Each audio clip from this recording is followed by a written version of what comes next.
I started working on Antics 2020. It was during the pandemic. The last EP I did was the Neapolitan EP. It just the color palettes and everything were very bright, and you know, it was still a fun vibe. But when I started working on Ain't Got Shit, it led me into this next EP, and I wanted something a little darker, but still kind of sassy, kind of sexy and fun. The first song that I did was the Ain't Got Shit song. It was a sassy bitch track. Wanted to kind of get something sassy out there. Wanted to kind of just, you know, do something a little bit grittier. And I hadn't done like a rap in a minute, so I definitely wanted to do something like that. After I did Ain't Got Shit, it led into the second track, which was Baby Boo. I decided to make Baby Boo not only the Halloween track, but also make it the second single off of the EP, which I had then decided was gonna be named Antics, because I always liked that word. You know, Antics is all about mischievous and fun and just up to no good a little bit. And I mean, that's nuts. Sometimes just up to no good. So we had Ain't Got Shit, we had Baby Boo, and then I started working on the next two tracks. I did two collabs. The first one was Starting to Stare, or it's S2S for short. I did that with a local producer named Genderbender. They're a local queer artist as well. Definitely wanted to get some queer artists with my music. LGBTQ community is fantastic, and they're so fucking talented. The other artist that I collaborated with on the EP was Drop Shop. I had released a track with an artist named Kawaii Club called Waiting at the very beginning of 2020, and we did a remix EP of that. And this artist named Drop Shop did a house track on that, a house remix of the track. Loved his sound, loved the vibes of it, and I hit him up to see if he wanted to do a track together, and then it just kind of fell into place. There are some demo versions of the music that's really kind of fun to share. I'll kind of show some of that to you guys. So the demo versions that I have are going to be for the songs S2S and for Antics.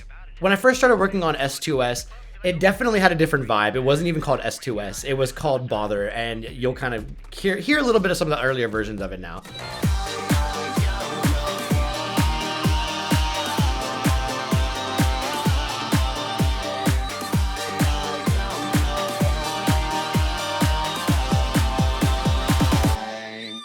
After I sent the track to Genderbender, they sent it back with their own kind of interpretation of the beat and everything, and that really kind of changed my perception of it. I switched the Bother thing, I started working on something just more organic, and then the Starting to Stare lyric just kind of came out, and I really liked that. It stuck with the theme about going out and kind of partying, and it's people are staring at you, but I don't care if they're watching, like, let them watch. It's very that. The second version of S2S, a little bit closer to the final, was a lot closer, but we definitely had to refine some stuff. We edited a lot of stuff down. I think they're starting to stare, but nothing beats when you look at me. There was a violin that we had used in the original sample, and I loved it, and people agreed it needed to be showcased a lot more. So we really pushed the violin a lot more, cut a lot of other things, and then ultimately led to the version that you guys hear now on the EP. When I started working on the track Antics, I had written the lyrics, the When I Show Up, Everyone, that part, for a different version of it. And then when I started working on this track with Drop Shop, it wasn't even gonna be those vocals. It was just mostly instrumental. It wanted something gritty. I wanted something a little bit that electro vibes. And this is kind of one of the earlier versions you'll get to hear.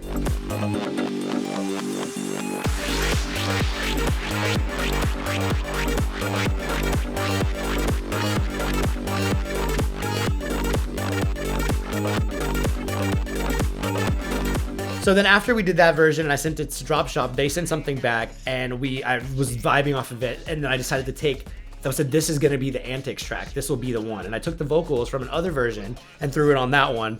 And then we fine-tuned it, edited down. But this is a little bit closer to what you'll hear as well, to the current version. If you want to hang with me, to bring the Antics.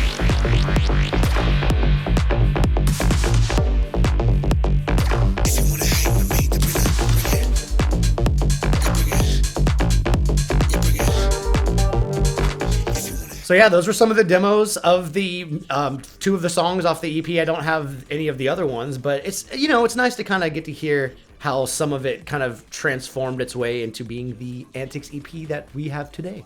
When it came to the look and the feel of the graphics and the videos and everything for the Antics EP, I first started off with Ain't Got Shit, and I was very much in that, like, no, sassy bitch track, let's go, black, white, pink, very that, black, white, purple, pink, those colors. And the first album art for Ain't Got Shit, the single release, definitely I had very Hot Topic t-shirt vibes. I don't know if you guys remember Hot Topic, if it's even still around anymore. I think it is. That shows how often I go to the mall.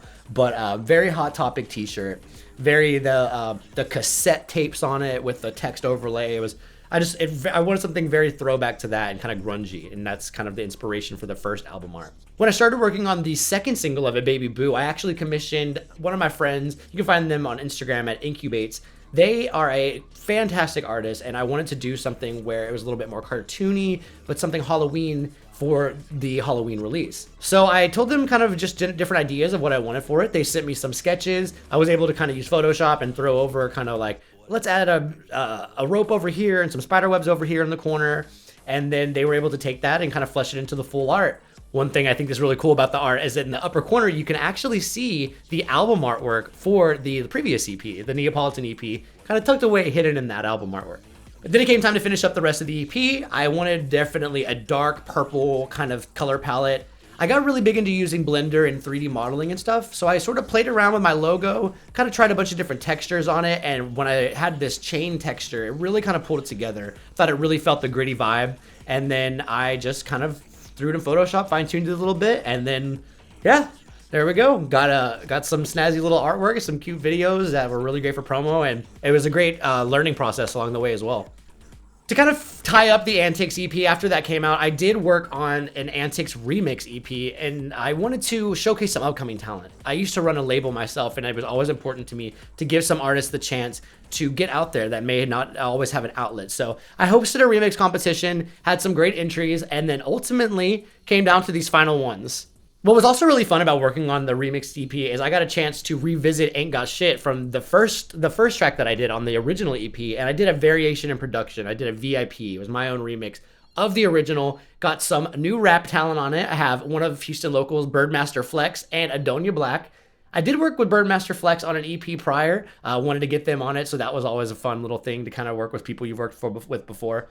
And then Adonia Black was just another LGBTQ talent that I really wanted to make sure I showcased and pushed on the remix EP as well. And they crushed their verse. I just fell in love, and it came out sassy and fun, just like I wanted it to. The Antics EP was definitely a love of mine to work on, from being inspired in quarantine to really kind of finding out who I am as an artist and my brand, and just, you know, growing up in general. It was very that for me, going from the Neapolitan EP to this. Just, you can clearly tell like a tonality difference. And it was just an all-around fun process to work on. One thing I really love about it is if you listen to all the tracks from the beginning of the EP to the end of the EP, they all kind of flow into each other musically. But yeah, that was it. We did the Antics EP, we did the remix EP, and I had a lot of fun with it. Who knows what to come with KNOTZ? There's always different projects in the future. Things just kind of come out of nowhere, and you end up working on one thing and getting focused on another thing. So I'm just going to keep grinding. I'm definitely going to keep doing my thing. I'm going to take a little bit of a break right now to kind of focus on some other stuff, but I can't wait to show you guys a lot more KNOTZ in the future. Thank you guys for checking out the EP. If you haven't, it's definitely one of the funnest things that I've ever gotten a chance to do. I don't think funnest is a word, but it is today. And thank you guys so much for checking out this video. If you guys haven't already, make sure you check out the Antics EP and the Remix EP on most streaming platforms. Check the description of this video for links as well. And as always, keep it naughty, and I'll see you next time. KNOTZ out.